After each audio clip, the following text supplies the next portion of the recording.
Францыска Скарыну, найбольш вядомага дзеяча беларускай культуры 16 стагоддзя, у поўнай меры можна назваць чалавекам свету.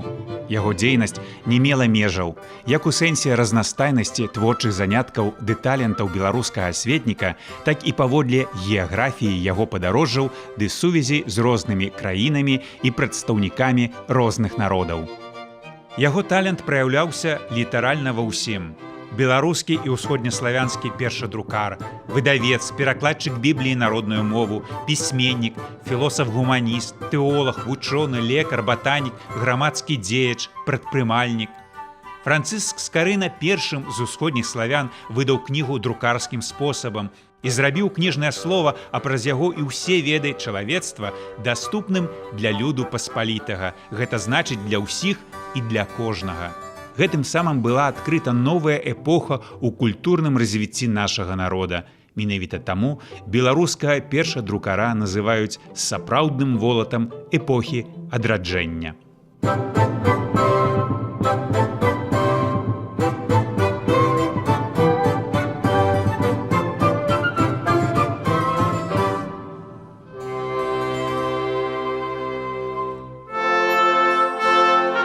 Францыск Скарына нарадзіўся каля 1490 года ў старажытным беларускім горадзе Полацку, у адной з самых вялікіх дзяржаў Еўропы, якая называлася Вялікім княствам літоўскім, рускім, жамойцкім і іншых зямель, ці скарочана Вялікім княствам літоўскім. Менавіта ў буйнейшым духоўным цэнтры тагачаснай Беларусі, родным горадзе Полацку, і атрымаў пачатковую адукацыю Францыск Скарына. Юны Францыск мог навучацца ў полацкім бернардзінскім манастыры, які дзейнічаў у горадзе з 1498 года. Полацкія бернардзіны мелі цесныя сувязі з віленскімі братамі. Гэта магло паспрыяць пераезду Скарыны ў сталіцу Вялікага княства літоўскага Вільню. Тут ён завяршыў сваю школьную вучобу, пасля чаго прыняў рашэнне паступаць ва універсітэт. Скарына паступіў у Кракаўскі універсітэт у 1504 годзе і ў 1506 годзе ён яго скончыў, атрымаўшы ступень бакалаўра, то есть першую такую фактычна вышэйшую сваю адукацыю. Першая ступень была ім дасягнута ў галіне так званых вольных навук ці вольных мастацтваў, которые сёння прынята больш называць філасофскімі навукамі. Верагодна, што менавіта ў Кракаве Скарына непасрэдна пазнаёміўся з друкаванымі вучэбнымі кнігамі і, магчыма, з якой-небудзь мясцовай друкарняй. У Кракаве Скарына поўнасцю усвядоміў вучэбныя і асветніцкія магчымасці друкаванай кнігі. Магчыма, у Кракаве ён таксама атрымаў і першыя веды ў галіне медыцыны. Вялікая ёсць верагоднасць таго, што ў Падуанскім універсітэце надалей Скарына толькі абараніў сваю доктарскую дысертацыю па медыцынскіх ведах. Восенню 1512 года ён бліскуча вытрымаў экзамен на ступень доктара медыцыны ў славутым Падуанскім універсітэце. Малады вучоны, што прыехаў у Італію з далёкага Полацка, гэтак уразіў мясцовых інтэлектуалаў, што пазней яго партрэт быў змешчаны ў зале славы Падуанскага універсітэта сярод 40 найбольш вядомых выпускнікоў. Доктар у лекарскіх навуках ці доктар медыцыны – гэта на той час адна з самых высокіх акадэмічных навуковых ступеняў, якія толькі можна было атрымаць. Дактароў медыцыны тады было не так шмат, і яны ўсе асабліва таленавітыя былі фактычна ўжо прадстаўнікамі эліты. І для чалавека, які не меў шляхецкага паходжання, як Скарына, будучы мешчанінам, уваходжанне ў лік такой эліты было справай прынцыповаю.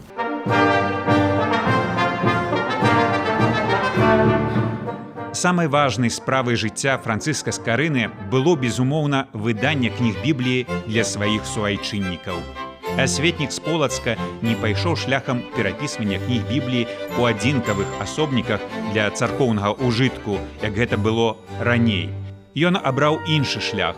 Дзякуючы перакладу святога пісання на родную мову і тыражавання кніг друкарскім спосабам, ён здолеў данесці Слова Божае і мудрасць многіх пакаленняў чалавецтва да самых шырокіх колаў насельніцтва. Для здзяйснення сваіх планаў беларускі вучоны абраў Прагу, якая на той час славілася высокім узроўнем развіцця культуры і дзе ўжо існавалі уласныя традыцыі кнігадрукавання.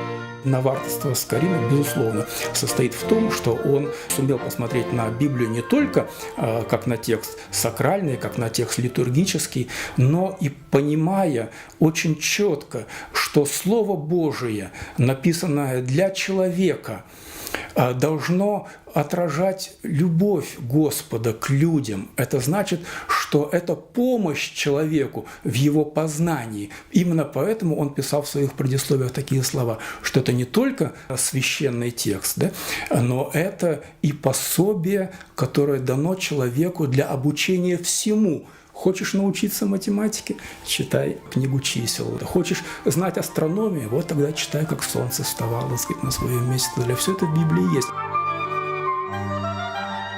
На некаторых кнігах ёсць дакладная дата іх выдання.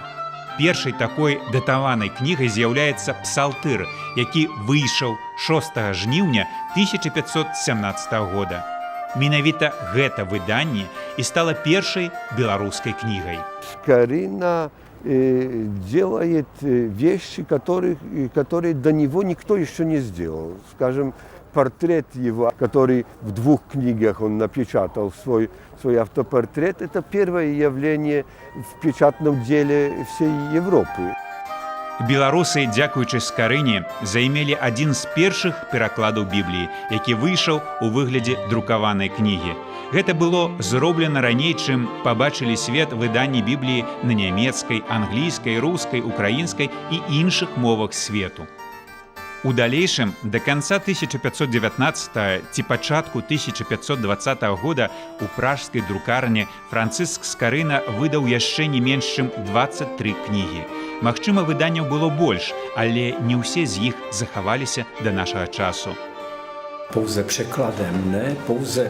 Не толькі перакладам, не толькі уласным выданнем, але і ілюстрацыйным матэрыялам Біблія руска Скарыны выклікала нешта, чаго тут у Еўропе і не толькі над Альпамі, але і ў Італіі і Францыі да таго часу абсалютна не было.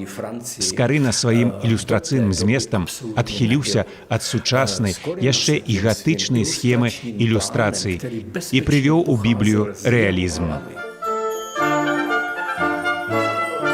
Сам Скарына называў свой пераклад Бібліі рускім. Гэта значыць, што пераклад Бібліі Скарынам быў зроблены на царкоўна-славянскую мову ў беларускай рэдакцыі.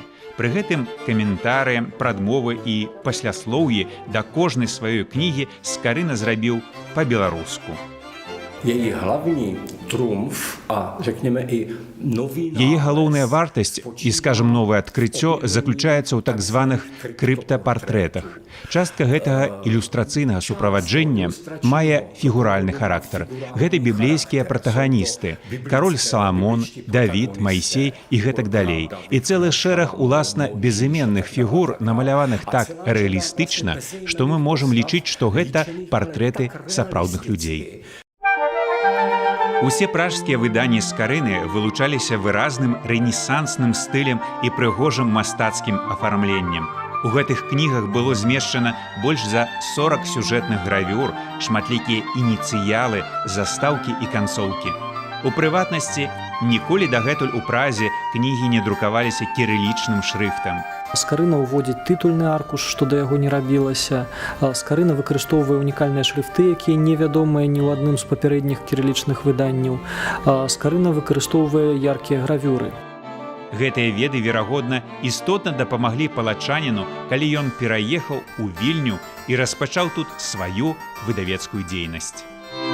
Віленская друкарня знаходзілася ў доме найстаршага бурмістра, старшыні гарадскога магістрата Якуба Бабіча, недалёка ад галоўнай рынкавай плошчы.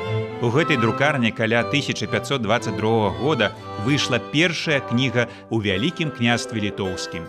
Першая кніга ва ўсходняй Еўропе.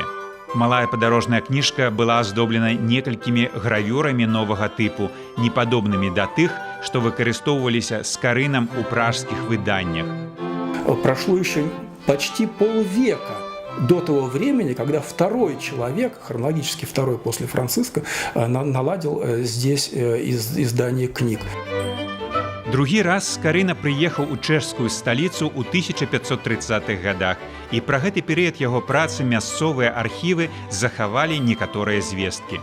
У Празе яго талент і веды былі выкарыстаны чэшскім каралём і імператарам свяшчэннай рымскай імперыі Фердынандам I, які запрасіў Францыска Скарыну для працы ў якасці каралеўскага медыка і садоўніка ў нядаўна адкрытым каралеўскім садзе на Градчанах. Верагодна, у Празе прайшлі апошнія гады асветніка. Магчыма, тут ён і памёр. Адбылося гэта не пазней за 29 студзеня 1552 года, пра што сведчыць каралеўская грамата сыну Скарыны Сімеону, які прызнае юрыдычнае права на маёмасць памёршага Францыска Скарыны. У той час у чэшскай Празе наш Францыск Скарына здзейсніў без перабольшання духоўны подзвіг. Я не кажу гучныя словы, бо гэта сапраўды праўда. Давайте сёння уявім сабе. Мінск, выдавецкія справы, паліграфічныя магчымасці. І за 3 гады выдаць 23 кнігі. Не проста выдаць, перакласці, зрабіць да іх уласныя пасляслоўі і прадмовы, зрабіць да іх адпаведныя ілюстрацыі.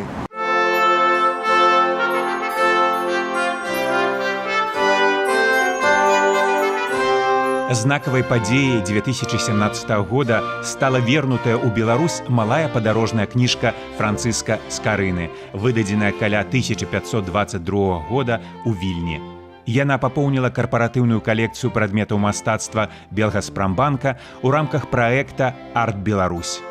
Асобнік уяўляе сабой падборку царкоўных кніг невялікага фармату, прызначаных для падарожнікаў: псалтыр, часасловец, саборнік, акафісты, каноны. Гэта больш, чым проста адно выданне. У адным пераплёце 18 кніг. Менавіта малую падарожную кніжку эксперты лічаць першай, выдадзенай у Вялікім княстве літоўскім. На сённяшні дзень гэта адзіны асобнік дадзенай кнігі ў Беларусі.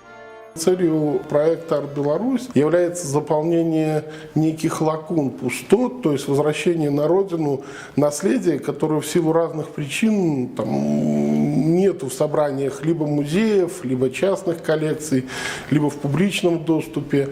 И вот возвращение малой подорожной книжицы – это уже достаточно серьезный шаг, чтобы сказать, что в Беларуси одно из самых крупных собраний Францыска Скарыны. Сёння выданні беларуская першадрукара як найбольшая каштоўнасць захоўваюцца ў Нацыянальнай бібліятэцы Беларусі. Яны ўнесены ў спіс гісторыка-культурных каштоўнасцей Рэспублікі Беларусь, ахоўваюцца на дзяржаўным узроўні.